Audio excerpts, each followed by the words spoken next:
होय, थांबा थांबा. काय झालं? नवरदेवाला मामा नाही म्हणे. तुला काय करायचंय रे मामा? अंतरपाठ काढून घ्या. वाचू का? थांबरा वाजणार ना पोट ना. हवा गटावर अक्षता टाकायच्या.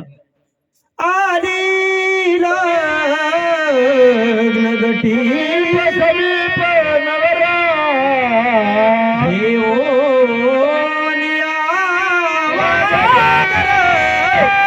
गृह्योक्ती मजपुरीक पूजन करा अंतरी पटा ते दरा दृष्टादृष्ट वधूवरान करिता दोघे